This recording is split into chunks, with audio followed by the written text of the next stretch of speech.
በስመ አብ ወወልድ ወመንፈስ ቅዱስ አሐዱ አምላክ አሜን። እንደምን ሰነበታችሁ? እንደምን አመሻችሁ? ምሕረቱ ብዙ የሚሆን በቸርነቱ ይህንን ጊዜ የሰጠን የጸጋ ሁሉ አምላክ እግዚአብሔር ስሙ የተመሰገነ ይሁን። በእግዚአብሔር ቸርነት ተከታታይ የትምህርታችን ርዕስ ብሉይ ኪዳን የሚል ነው። እግዚአብሔርን አጋዥ፣ ብሩክ አጽናኝ፣ ይቅር ባይ፣ ከሳቴ ብርሃን የሆነውን መንፈሱን አጋዥ አድርገን የ11ኛውን ቀን ትምህርት እንጀምራለን። መጽሐፈ ዜና መዋዕል ቀዳማዊ ምዕራፍ 29 ከቁጥር 10 ጀምሮ ያለውን በጸሎት መንፈሱን እናነባለን። ዳዊትም በጉባኤው ሁሉ ፊት እግዚአብሔርን ባረከ። ዳዊትም አለ፣ አቤቱ የአባታችን የእስራኤል አምላክ ሆይ ከዘላለም እስከ ዘላለም ተባረክ። አቤቱ በሰማይና በምድር ያለው ሁሉ ያንተ ነው። ታላቅነትና ኃይል፣ ክብርም ድልና ምስጋና ለአንተ ነው። አቤቱ መንግሥት ያንተ ነው። አንተም በሁሉ ላይ ከፍ ከፍ ያልህ ራስ ነህ። ባለጠግነትና ክብር ከአንተ ዘንድ ነው። አንተም ሁሉን ትገዛለህ። ኃይልና ብርታት በእጅህ ነው። ታላቅ ለማድረግ ለሁሉም ኃይልን ለመስጠት በእጅህ ነው። አሁንም እንግዲህ አምላካችን ሆይ እንገዛልሃለን፣ ለክቡር ስምህም ምስጋና እናቀርባለን። ሁሉ ከአንተ ዘንድ ነውና ከእጅህም የተቀበልነውን ሰጥተንሃልና ይህን ያህል ችለን ልናቀርብልህ እኔ ማን ነኝ? ሕዝቤስ ማን ነው? አባቶቻችን ሁሉ እንደነበሩ እኛ በፊትህ ስደተኞችና መጻተኞች ነን። ዘመናችንም በምድር ላይ እንደ ጥላ ናት፣ አትጸናም። ሁሉን የያዝ ሁሉን የምትገዛ የጌታችን የመድኃኒታችን የኢየሱስ ክርስቶስ አባት እግዚአብሔር ሆይ እናመሰግንሃለን። በሁሉ ስፍራ የሰፋ፣ በሁሉ ጊዜ የጸና፣ በሁሉ ጉድለት የምትሞላ፣ በሁሉ ስብራት የምትጠግን፣ ለጠሩ ሁሉ ቸር፣ ለሚያስሱህም ሁሉ የምትገኝ ሕያው እግዚአብሔር በሰማይና በምድር ክብር ምስጋና ለአንተ እናቀርብልሃለን።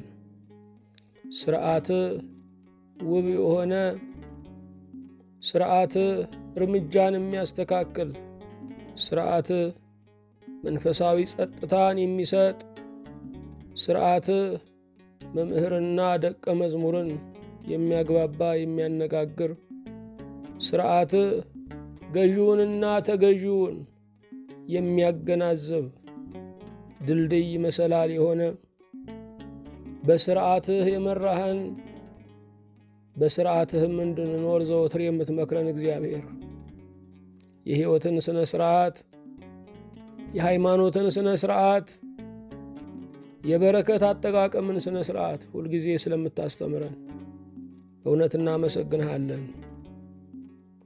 ሁሉን አደረግክልን።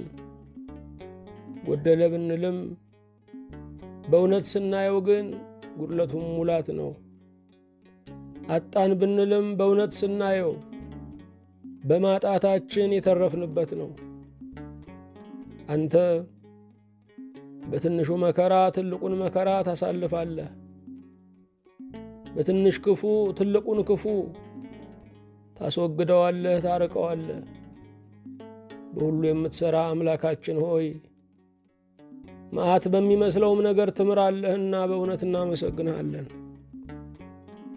ጌታ እግዚአብሔር ሆይ ይህችን ቀን ከብዙ ዘመናት በፊት ያየህልን፣ ለዚህ ቀን የሚሆነውን ሁሉ ያዘጋጀህልን፣ በዚህ ቀን በነፍስና በሥጋ ስለተንከባከብከን፣ በረከትህን በነጻ ስለላክልን፣ ስላየንበት ብርሃን፣ ስለተነፈስንበት አየር ስለተቀበልነው ምግብና መጠጥ፣ ስለመጣውም ቃልህ አንተ ስንዱ የሆንክ አምላክ ነህና ሁሉን ያዘጋጀ እግዚአብሔር ነው ተብሎ እንደተጻፈ እግዚአብሔር ሁሉን ያዘጋጃል ብለው እና አብርሃም ተስፋ ያደረጉ በሞት ላይ ትንሣኤን የምትሰጥ እግዚአብሔር በእውነት እናመሰግንሃለን።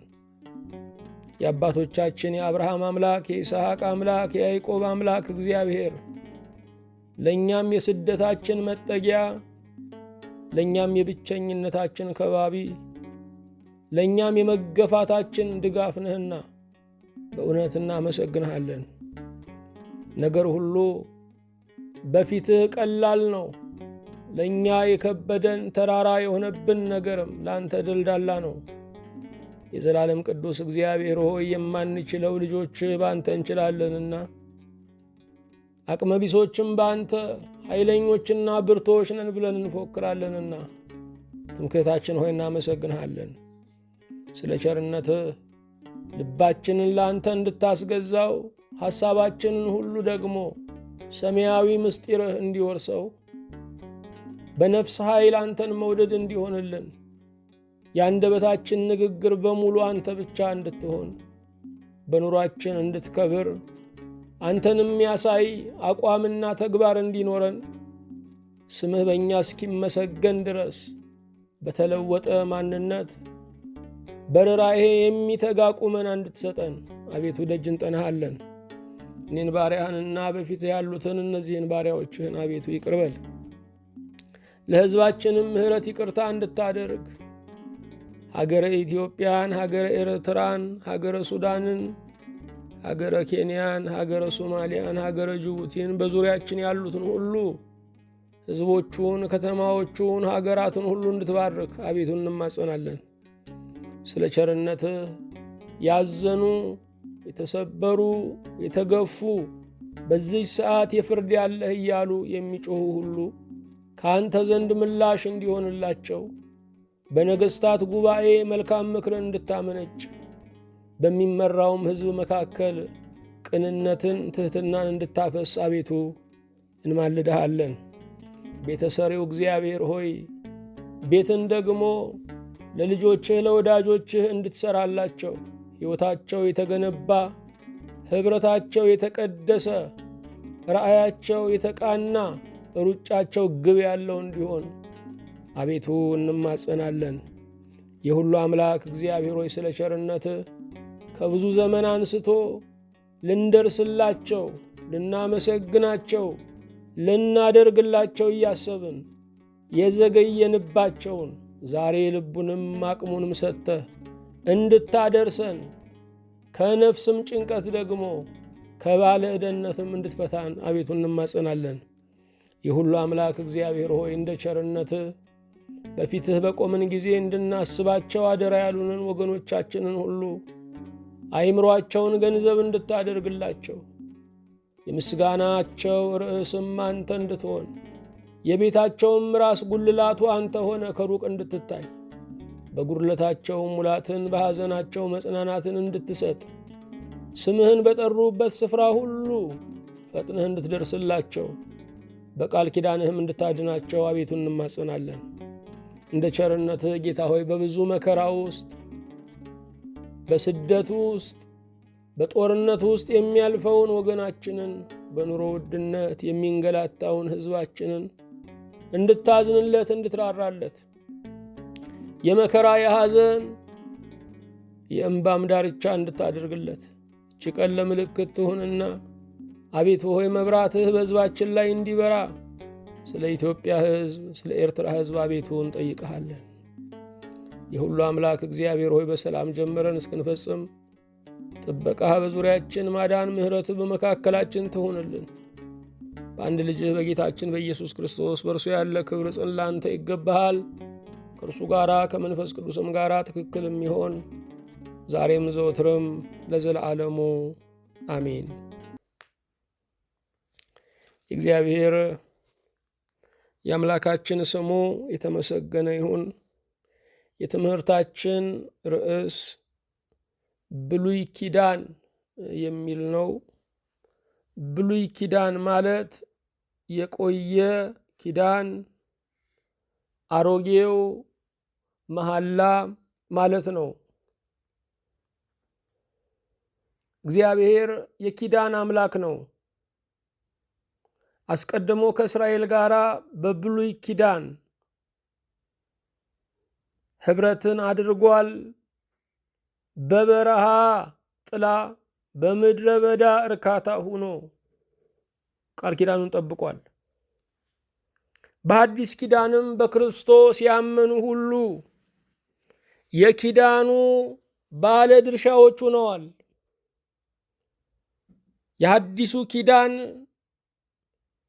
በረከቱ መንፈሳዊ ነው፣ ዘለዓለማዊ ነው፣ ሰማያዊ ነው፣ ከእስከ የማይባል ከጊዜ አጥር የወጣ ነው። እግዚአብሔር የኪዳን አምላክ ነው። ከእግዚአብሔር ጋር የምንጓዘው በኪዳን መሰረት ነው። እግዚአብሔር ለቃል ኪዳን አጋሩ የሚገኝ አምላክ ነው። ቃል ኪዳን አንደኛው ቢደክም አንደኛው ሊያነሳው የሚደረግ መሐላ ነው። እግዚአብሔር በቃል ኪዳኑ ሁልጊዜ ታማኝ ነው፣ ጽኑ ነው። እኛ ግን እንደክማለን፣ እንዘገያለን፣ እንሰንፋለን፣ እንመክናለን። ከኛ ሲጎድል ከእግዚአብሔር እየተሞላልን እንድንኖር እግዚአብሔር በቃል ኪዳን ወደ እኛ መጥቷል። ቃል ኪዳኑ እግዚአብሔር እኛን ለመባረክ በድካማችን ጥሎን ላለመሄድ በፍሬ አልባነታችን ጥሎን ላለመሄድ ራሱን ያሰረበት ነው። እግዚአብሔር በእግዚአብሔር የተገዘተበት ነው። በእውነት ለእግዚአብሔር ከምናስፈልገው ይልቅ እግዚአብሔር ለኛ ያስፈልገናል። እግዚአብሔር ወደ እኛ ካልመጣ እኛ ወደ እግዚአብሔር መቅረብ ስለማንችል ግን እግዚአብሔር በማፍቀር ቀዳማዊ ይሆናል። እግዚአብሔር ቃል ኪዳን በመስጠት ቀዳማዊ ይሆናል። የብሉይ ኪዳን መጻሕፍትን በዳሰሳ መንገድ እያየን ያለ ነው። ዛሬ የምናየው አንደኛና ሁለተኛ ዜና መዋዕልን ነው። ባለፈው ሳምንት በነበረን መርሃ ግብር አንደኛና ሁለተኛ ሳሙኤልን አይተናል። አንደኛና ሁለተኛ ነገሥትንም አይተናል። በአንደኛና በሁለተኛ ሳሙኤል ውስጥ እግዚአብሔር በነቢዩ በሳሙኤል ሕይወት ውስጥ ስለሰራው ታላላቅ ነገር አይተናል። ነቢዩ ሳሙኤል የጸሎት ፍሬ ነው። የተጸለየለት ልጅ እንደማይወድቅ ነቢዩ ሳሙኤል ምስክር ነው። ለልጆቻችን ብዙ ጭንቀት አለን። ጸልየንም መልሰን እንባንናለን። የተጸለየለት ግን አይወድቅም። ምናልባት ፍሬውን በዘመናችን ላናየው እንችላለን። ጸሎት ማለት እኛ በሌለንበት ዘመን እግዚአብሔር የጀመርነውን እንዲጨርስ አደራ የምንልበት፣ መንገዱን የምንለቅበት፣ ዋስትና የምንቀበልበት ነው። ጸሎት ውስኑን ሰው ምሉ በኩለሄ ያደርገዋል። በሌለበት ዘመንም ተጽዕኖ እንዲፈጥር ያደርገዋል። ምናልባት ዛሬ የጸለይነው ጸሎት ለሀገር፣ ለቤተ ክርስቲያን፣ ለልጆቻችን የጸለይነው ጸሎት ከሞትን በኋላ የሚያፈራ ሊሆን ይችላል። እግዚአብሔር ስራውን የሚሰራው አዩኝ አላዩኝ ብሎ አይደለም። ጸልዩ ያለ አምላክ፣ የጸሎትን አውራ ጎዳና የከፈተ ጌታ፣ ጸሎትን የሚመልሰው እርሱ ቸር ስለሆነ እንጂ እኛ ብቁ ስለሆነ አይደለም። እንደውም ጸሎትን በሚመለከት የለማኝ ኩሮዎች እኛ ነን።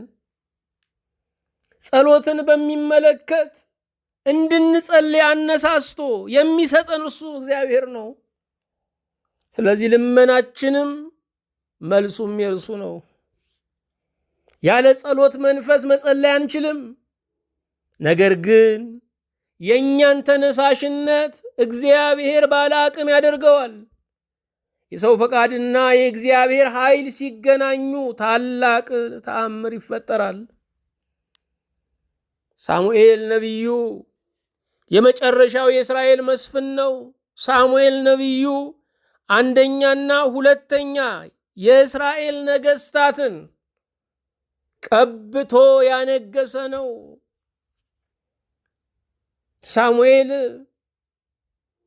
ለእግዚአብሔር ያደረ፣ ሳሙኤል በቤተ መንግስቱ በሕዝቡ አመኔታ የተጣለበት፣ ሳሙኤል እግዚአብሔር በምድር እስኪባል ድረስ አምላኩን ተሸክሞ የሚዞር፣ አምላኩ የተሸከመው እጅግ የረዳው ሰው ነበረ። ይሄ ሳሙኤል አህያ ፍለጋ የወጣውን ሳኦልን ቀባ በእግዚአብሔር ፈቃድ። ሳኦል ሲቀባ ሳሙኤል ቢቀባው ሳኦልን የመረጠ እግዚአብሔር ነው። በእግዚአብሔር የምናምን ከሆነ ሳኦልንም የመረጠ እግዚአብሔር መሆኑን ማመን አለብን። ንጉሥ ዳዊት የተቀባው በሳሙኤል እጅ ነው። ቅባው ብሎ የላከው ስልጣንን የሰጠው ግን እግዚአብሔር ነው።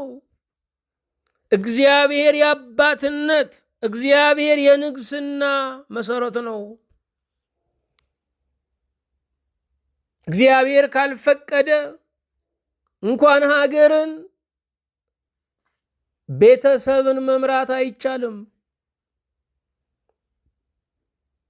አንደኛና ሁለተኛ ሳሙኤል እግዚአብሔር የሚያከብር አምላክ መሆኑን የሚናገር ነው። የሰው ሞኝ ከትልቅ ተጠጋ ወይም ከትልቅ ተወለድ ይላል። ከትልቅ መወለድ ቢያቅት ከትልቅ ተጠጋ እያለ ይተርታል። እውነተኛ ሰው ግን ከትልቁ እግዚአብሔር ይጠጋል። ትልቅነቱ ከማያስጨንቀው ከእግዚአብሔር ጋር ይጠጋል። አንዳንድ ጊዜ ከስር የምንቆምባቸው ህንፃዎች 40፣ 50፣ 100 ፎቅ ሊሆኑ ይችላሉ። ያስጨንቃሉ። እግዚአብሔር ለትልቅነቱ ጉልላት የለውም፣ ለትልቅነቱ መጨረሻ የለውም፣ ግን አያስጨንቅም። የእግዚአብሔር ትልቅነት ያሳርፋል። የእግዚአብሔር ትልቅነት ልብን ይሞላል። እግዚአብሔር ሲያከብረን ያከብረናል። ታሪካችን፣ የመጣንበት ቤተሰብ ይሄ ሁሉ መስፈርቱ ውስጥ አይገባም። እግዚአብሔር የሚሾመው፣ እግዚአብሔር የሚያሸተው፣ እግዚአብሔርን የሚያውደው ንጹሕ ዕጣን የልብ ቅንነት ነው። 150 ዳዊት አንድ የልብ ቅንነት ይባላል። 150 ዳዊትም አስፈላጊ ነው። ያለ ቅንነት ግን አይጠቅምም። እግዚአብሔር የተናቁትን ያከብራል።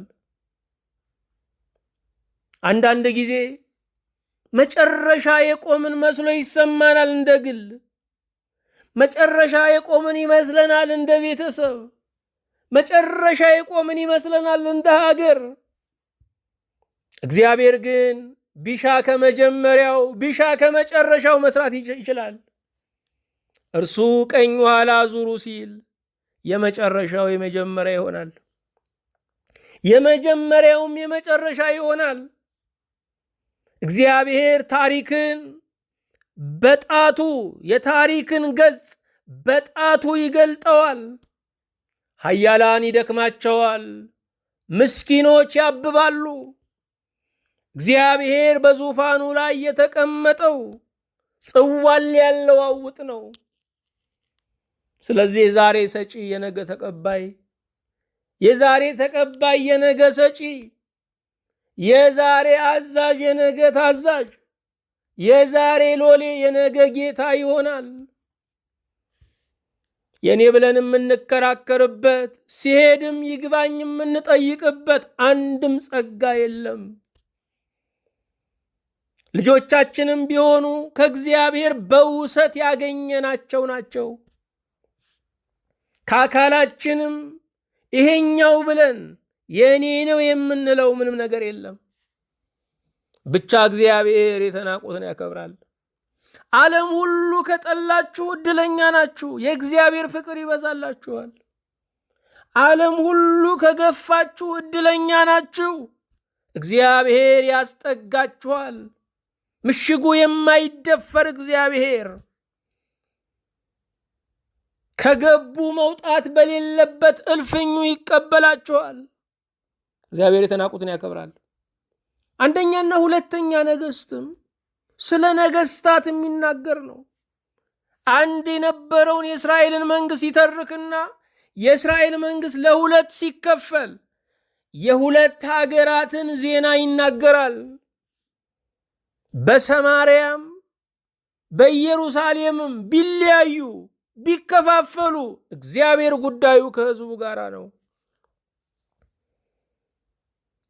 በኢየሩሳሌም በነበሩ ጊዜ እግዚአብሔር ነቢይ ይልክ ነበረ። በባቢሎንም ነቢይ ያስነሳላቸው ነበረ። የእግዚአብሔር ጉዳዩ ከመልክዓ ምድር ጋር አይደለም። የእግዚአብሔር ጉዳዩ ከሕዝቡ ጋር ነው። የትም ብትሆኑ፣ የምድር ጥግ ላይ ብትሆኑ እግዚአብሔር ከእናንተ ጋር ዓላማ አለው። እግዚአብሔር በእኔ ላይ ዓላማ አለው ማለት ነው። ክርስትና ማለት በድንገቴ የመጣን አይደለንም። ወላጆቻችን ተሳስተውም የወለዱን አይደለንም። እኛ የሥላሴ ዕቅድ ነን። እኛ የእግዚአብሔር ዕቅድ ነን። እኛ በእኛ ላይ ካለን ዓላማ እግዚአብሔር በእኛ ላይ ያለው ዓላማ ይበልጣል። እግዚአብሔር ነገሥታትንም ይወዳል። የነገሥታት ጸሎት ቶሎ ይሰማል። ምክንያቱም የሚሊዮንን አደራ ስለሰጣቸው። ባለ አደራዎች ሲጸልዩ ቶሎ ይሰማሉ። ምክንያቱም የተሸከሙት የብዙዎችን ሸክም ነውና። የምድር ነገሥታትን ስንወቅስ እኔስ ራሴን ገዝቻለሁ ወይ ብለን መጠየቅ አለብን። እኔስ ትዳሬን በትክክል እየመራው ነው ወይ ማለት አለብን። እያንዳንዱ ሰው ለቤቱ ትንንሽ መንግስት ነው።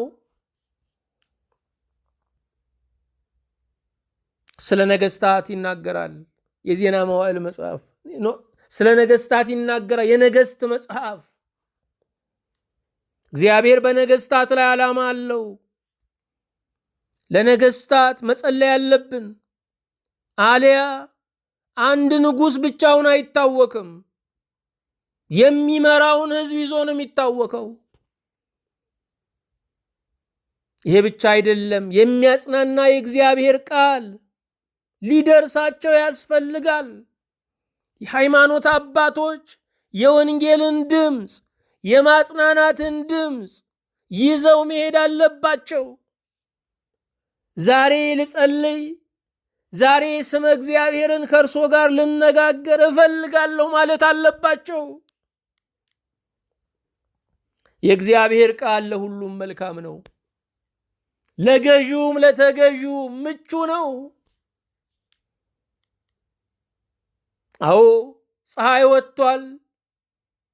ፀሐይ ግን ለዓይናችን እንጂ ለነፍሳችን አንዳች ጠቀሜታ ላይኖራት ይችላል። በወጣው ፀሐይ ላይ የእግዚአብሔር የቃሉ ብርሃን መውጣት አለበት። ነገሥታት ይሄ ያስፈልጋቸዋል። የበላይ ንጉሥ እንዳላቸው ማወቅ አለባቸው። የበላይ የሌለበት የበላይ ሥላሴ ብቻ መሆኑን ማወቅ አለባቸው። አባቶቻችን ሲናገሩት እንደምንሰማው አባት የሌለው አባት እግዚአብሔር አብ ብቻ ነው ይላሉ። ስለዚህ እያንዳንዱ ምዕመን እረኛ ያስፈልገዋል፣ መንፈሳዊ አባት ያስፈልገዋል ማለት ነው።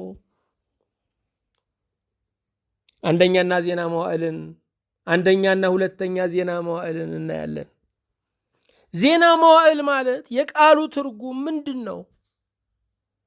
የዘመናት ታሪክ ማለት ነው።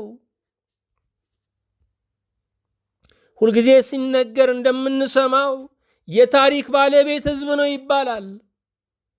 የታሪክ ባለቤት እግዚአብሔር ነው። ታሪክን የመራ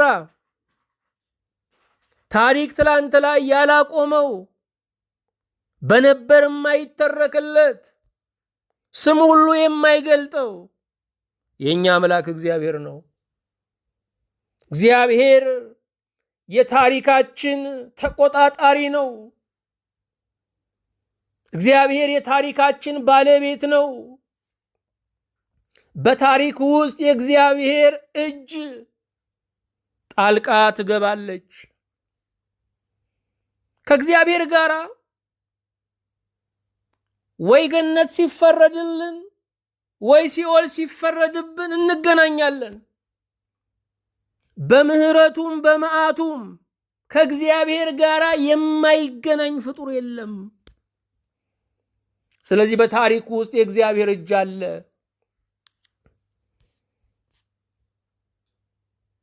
ዜና መዋዕል ማለት የዘመናት ታሪክ ማለት ነው። ዜና መዋዕል ወይም መጽሐፈ ዜና መዋዕል ቸል የተባለ መጽሐፍ ነው። ሰባኪያን አይሰብኩትም፣ ምዕመናን አያነቡትም።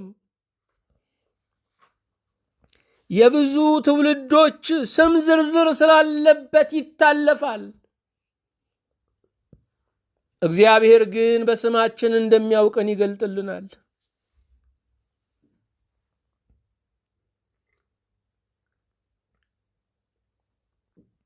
ይህንን ሀገር የሚመራ ንጉሥ 120 140 ሚሊዮን ሕዝብ እንደሚመራ ያውቃል እንጂ በስም አይለየንም። እግዚአብሔር ግን እያንዳንዳችንን በግል ያውቀናል፣ በስማችን ይጠራናል፣ ፍላጎታችንን ይለያል፣ ጸሎታችንን ይመልሳል። በእግዚአብሔር ዘንድ እንታወቃለን። እግዚአብሔር በጅምላ ሳይሆን እግዚአብሔር በተናጠል ያውቀናል። በግለሰብነታችን በእግዚአብሔር ዘንድ እውቅና አለን። በመጽሐፈ ዜና መዋዕል የምናገኛቸው የስም ዝርዝሮች ይህንን ነው የሚነግሩን። እኛ የስም ዝርዝሮቹን ለማንበብ እንታክት ይሆናል። እግዚአብሔር ግን ልጆቹ ስለሆኑ ለመጥራት አይሰለችም። መጽሐፍ ቅዱስን ወደ ላቲን ቋንቋ የተረጎመው ጀሮም የተባለው ሊቅ ስለ መጽሐፈ ዜና መዋዕል እንዲህ ብሏል። ቅዱሳት መጻሕፍትን እንደሚያውቁ የሚናገሩ ነገር ግን መጽሐፈ ዜና መዋዕልን ቸል የሚሉ ሰዎች ራሳቸውን ያታልላሉ ብሏል። መጽሐፈ ዜና መዋዕል ከአዳም እስከ ባቢሎን ያለውን የሚናገር ነው። አዳም የሰው ልጆች ሁሉ አባት፣ የሰውነት መነሻ ነው። አዳም ተፈጥሮ ያማረ፣ ምርጫው ግን የመከነ ነው። አዳም የሰው ልጆች የተሳፈሩበትን ባቡር መሪውን የያዘ ስቶ ግን ትውልድን ገደል ይዞ የገባ ነው።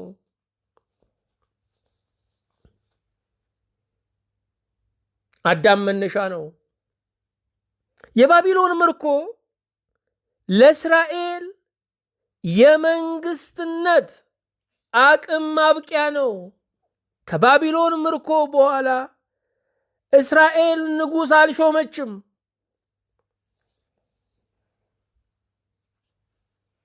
ከባቢሎን ምርኮ በኋላ እስራኤል በካህናት ተዳድራለች፣ በሊቃውንት ተዳድራለች፣ በማህበራት ተዳድራለች። የባቢሎን ምርኮ የዳዊት የንግስና ሐረግ ያቆመበት ነው። በእስራኤል ታሪክ ውስጥ የባቢሎን ምርኮ ያሳጣቸው ነገር አለ፣ ያስገኘላቸውም ነገር አለ።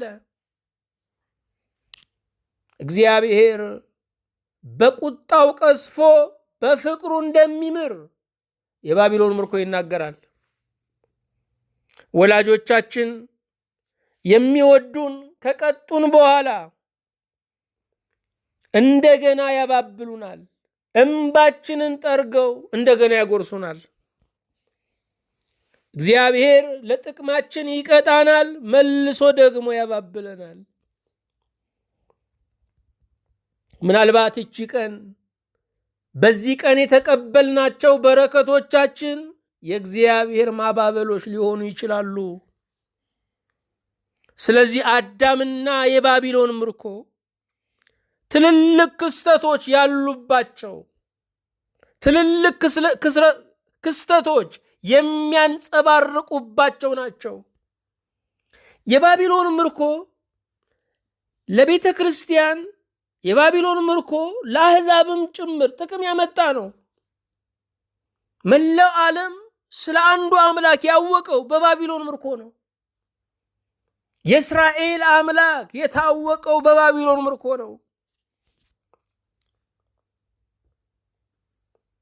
በባቢሎን ምርኮ የነበረው ነቢዩ ዳንኤል ያስተማራቸው እነ ዞሮአስተር ትውልዶቻቸውን አስተምረው ሰብአ ሰገል ክርስቶስ ሲወለድ የዳንኤልን ሱባኤ ቆጥረው ሊሰግዱ መጡ። የባቢሎን ምርኮ የወደፊቷ ቤተ ክርስቲያን የምስራቹን ይዛ ወደ ዓለም እንደምትወጣ ክርስቶስን ለዓለም እንደምትገልጥ ማሳያ ነው።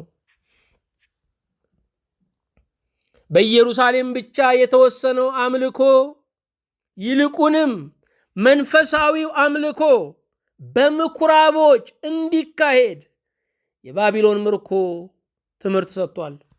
ምኩራብ የሚባለው ነገር ከ5 እስከ 10 አባወራ ባለበት የሚከፈት ቤተ ጸሎት ነው። በዚያ ውስጥ ቃለ እግዚአብሔር ይነበባል፣ ይተረጎማል። ምዕመናንም ቡራኬ ተቀብለው ወደ ስራቸው ይሰማራሉ።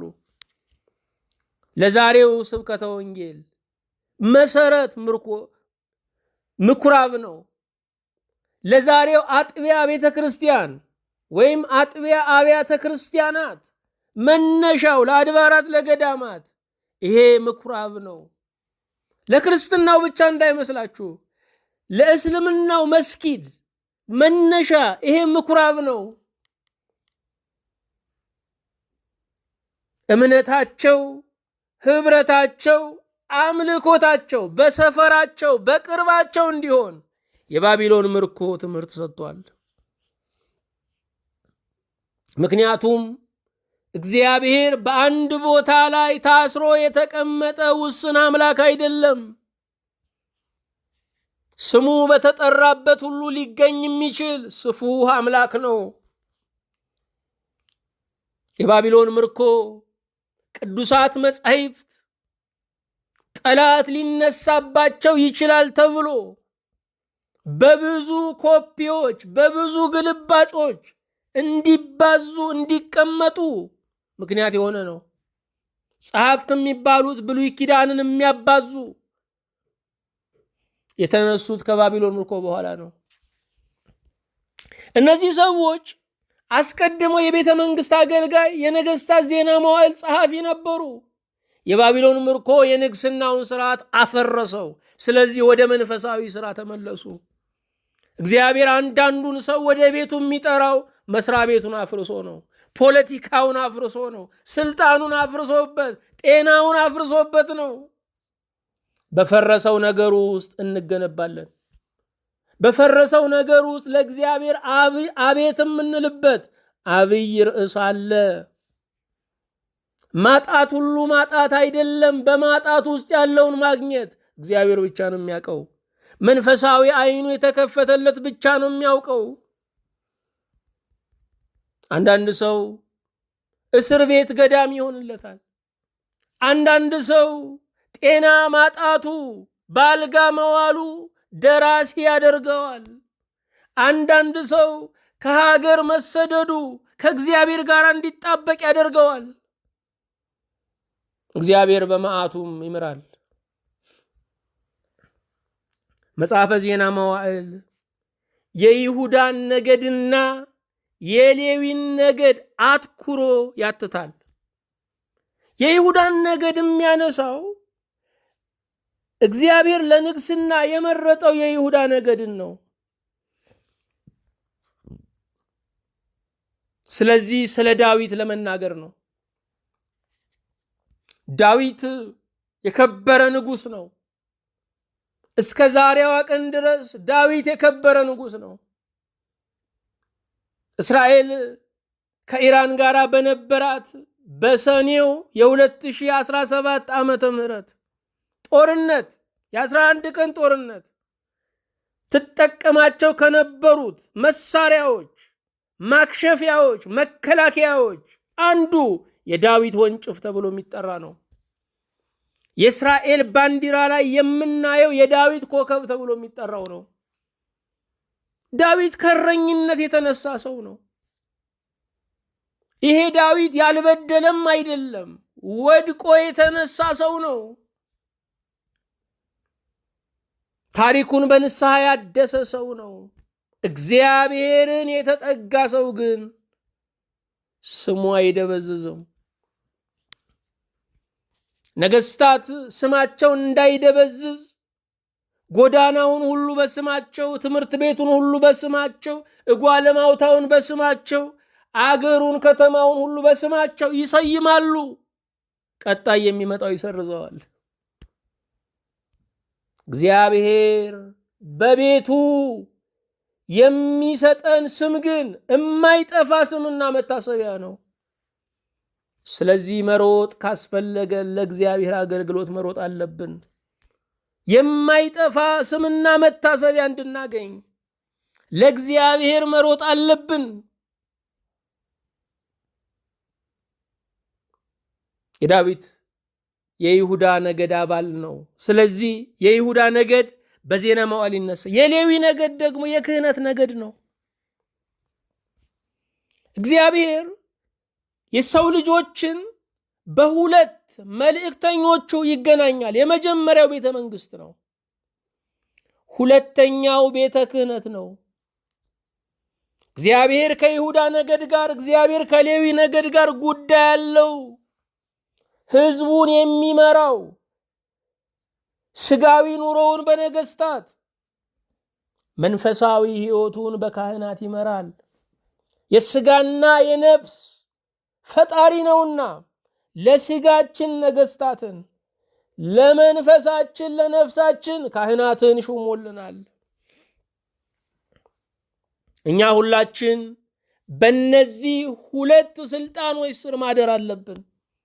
አለበዚያ ህይወታችን ምሪት የሌለው አደጋ ቀጠና ውስጥ የገባ ይሆናል። መጽሐፈ ዜና መዋዕል ታማኝ ነገስታት መነሳታቸውን ይናገራል። 4 ነገስታትን በዋናነት ይጠቅሳል። ዳዊትን ይጠቅሳል፣ ሰሎሞንን ይጠቅሳል፣ ሕዝቅያስን ይጠቅሳል፣ ኢዮስያስን ይጠቅሳል። እነኚህ ሁሉ ህዝቡ ከእግዚአብሔር ቃል እንዳይለይ ፊት አውራሪ ሰጋጅ ሆነው ህዝቡን ለእግዚአብሔር ያሰገዱ ናቸው። ምህላ አዘው የጠፉ አይደሉም። ጸልዩ ብለው ወደ ጉዳያቸው የሄዱ አይደሉም። ለአምልኮ ትንሣኤ ህዝቡ ከባዕድ አምልኮ ተላቆ እግዚአብሔርን ብቻ አምላክ አድርጎ እንዲኖር የተጉ ነገስታት ናቸው።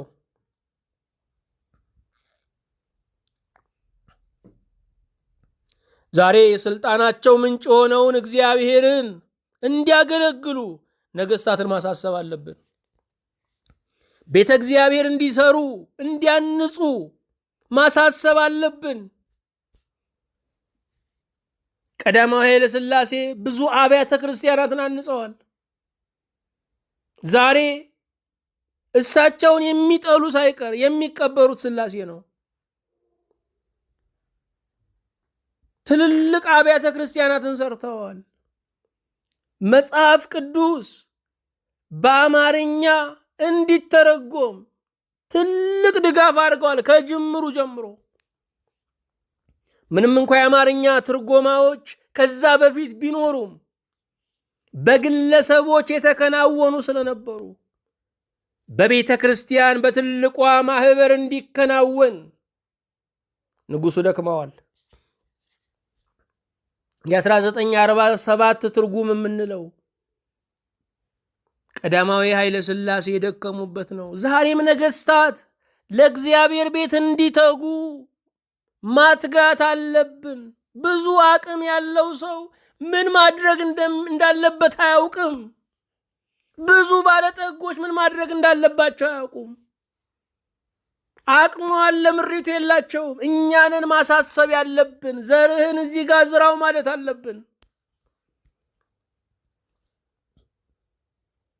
ክፉ ነገስታት ህዝብን ከአምልኮተ እግዚአብሔር ወደ አምልኮተ ጣዖት ይነዱታል። እንደነ ኢዮርብዓም ያሉ ህዝብን ወደ ኋላ ይጋልቡታል። ከብርሃን ወደ ጨለማ ይነዱታል። እንደ ዳዊት እንደ ሰሎሞን ያሉ እንደ ሕዝቅያስ እንደ ኢዮስያስ ያሉ ደግሞ ህዝብን ከመቀዝቀዝ ከበረዶነት ወደ አምልኮ ሙቀት ያመጡታል። ከአምልኮተ ጣዖት ወደ አምልኮተ እግዚአብሔር ይመልሱታል። መጽሐፈ ዜና መዋዕል ይህን ይነግረናል። መጽሐፈ ዜና መዋዕል ትኩረቱ የደቡቡ መንግስት ወይም የይሁዳ ነገስታት ላይ ነው። ስለ ሰሜኑ ወይም የእስራኤል መንግስት ተብሎ ስለሚጠራው ስለ ሁለተኛው ክፋይ ወይም ተገንጣይ ብዙ አያትትም። ከደቡቡ ጋር ተያያዥነት ካለው ብቻ ይተርካል። ባለፈው እንዳየነው በሳሙኤል መጽሐፍ በነገስት መጽሐፍ ላይ ግን በሚዛናዊነት የእስራኤል መንግስት የሰሜኑም የደቡቡም ሁለቱም መንግስታት ይተረካሉ። እግዚአብሔር በነገስታት ላይ ዓላማ አለው። ዜና መዋዕል ይህንንም ነው የሚነግረን። መጽሐፈ ዜና መዋዕል በባቢሎን ምርኮ መግቢያ ላይ የተጻፈ ነው። የተጻፈበት ዓላማ ምንድን ነው? ህዝቡ በስልጡን ምድር ላይ ራሱን አግኝቶታል። በምርኮ ቢሆንም በግዞት ቢሆንም። ስለዚህ አዲሱ ትውልድ የኖረውን የእስራኤልን ባህልና አምልኮ እያቃለለ በዘመናዊነት እየተማረከ ነው። ስለዚህ መጽሐፈ ዜና መዋዕል ስለቀደሙ ነገስታቶች ደግ ደጉን በማውራት የኮበለለውን የወጣት ልብ እንደገና ለመንፈሳዊነት ለሞራል ለማስገዛት ነው። አዲስ ትውልድ በአዲስ ስልጣኔ ልቡ ይጠፋል። የሚመልሰው ስለ ቀደሙት አባቶቹ መሪዎቹ ደግ ደግ ሲሰማ ነው። አሊያ ራሱን የትላንት መካሻ አድርጎ ይቆጥረዋል። የትላንት ሁሉ ስተት ነው፣ የዛሬ ሁሉ ትክክል ነው ብሎ እንዲያስብ ያደርገዋል። ዛሬ በሀገራችን ያለው የአዲሱ ትውልድ ውድቀት ስለቀደሙት አባቶችና መሪዎች ቀና ቀናውን ስለማንነግረው ነው። ወገኖቼ አንድ ነገር አስተውሉ። እምናውቀው ሁሉ አይወራም። ያወቁት ሁሉ አይወራም፣ አደጋ አለው። በደንባራ በቅሎ ቃጭል ተጨምሮ ይባላል። በዚህ ልሂድ በሚል ትውልድ መንግስተ ሰማያትን የፈረንጅ ምድር አድርጎ ለሚስል ትውልድ እርቃን ቢሄዱም እነሱ ያምርባቸዋል ብሎ ሌሎችን የሚከተል ትውልድ በጥንቃቄ ታሪክን ልንነግረው ያስፈልጋል። ሳንሸነግለው ደግ ደጉን ልንነግረው ያስፈልጋል። ስለ ሀገሩ ፍቅር ማወቅ አለበት። ቋንቋውን ማወቅ አለበት። ባህሉን ማወቅ አለበት። የሚያዋርደንን የሚንቀንን ትውልድ እንዴት እናሳድጋለን? እኛንም የማያስቀጥል ትውልድ እንዴት እናሳድጋለን?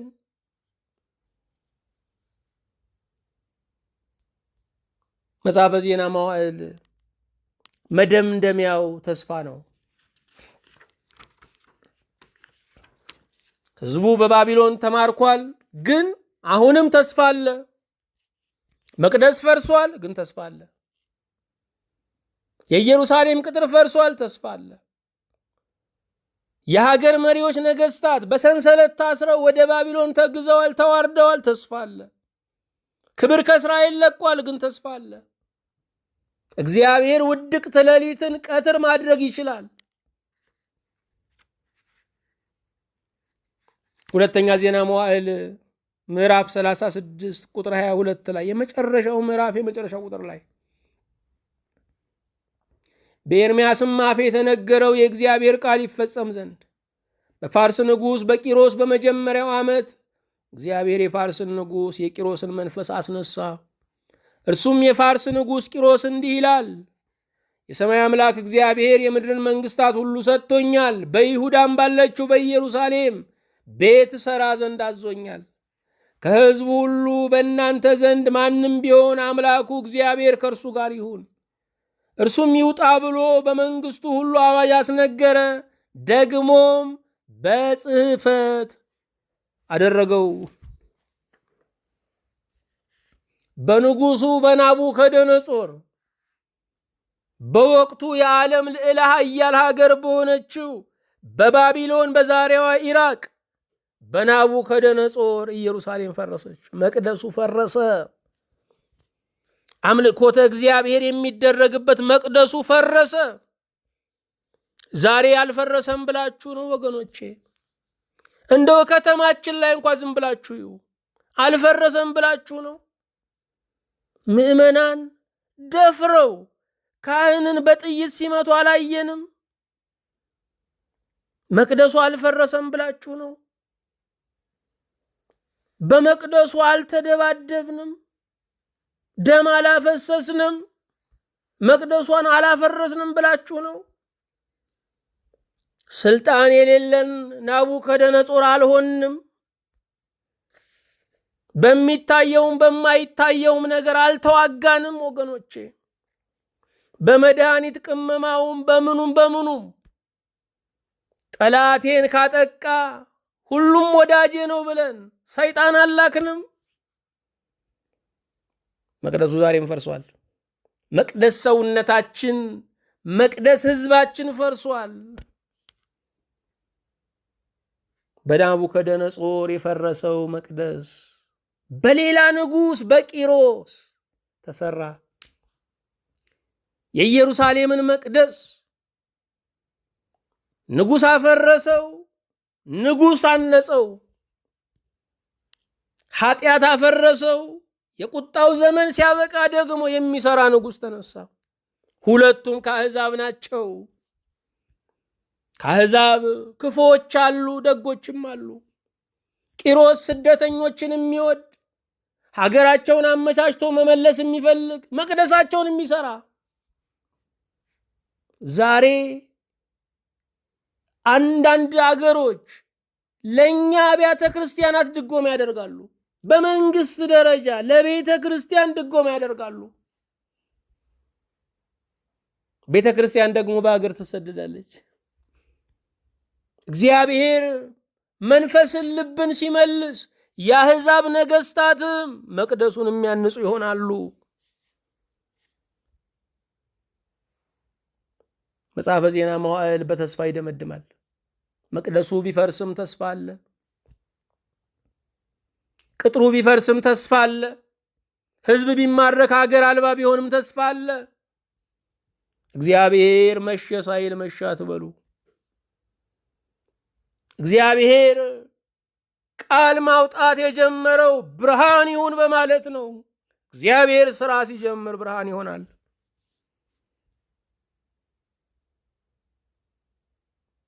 እግዚአብሔር ታሪክን ይለውጣል።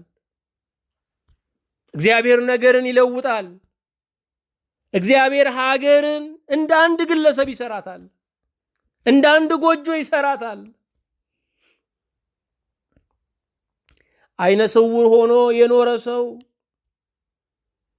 አይኑ በተአምራት የበራ ቀን መጀመሪያ የሚያደርገው ነገር ለብዙ ዘመናት የመራችውን በትር መጣል ነው።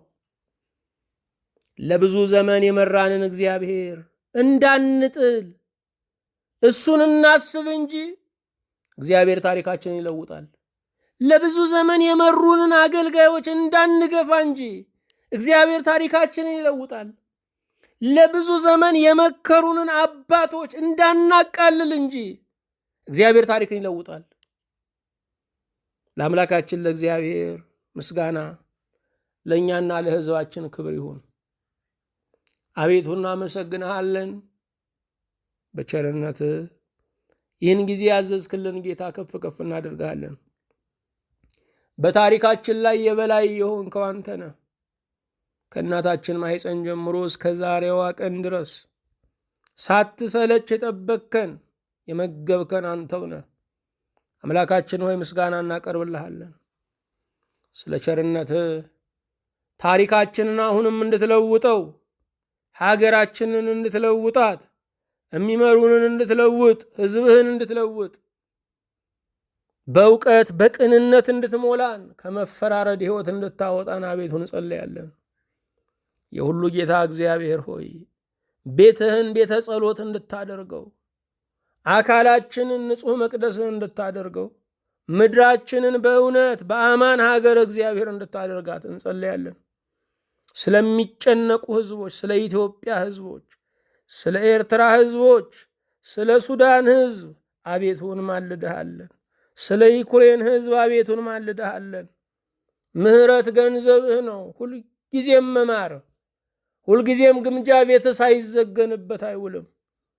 አቤቱ እነዚህን ወገኖችህን አስብ።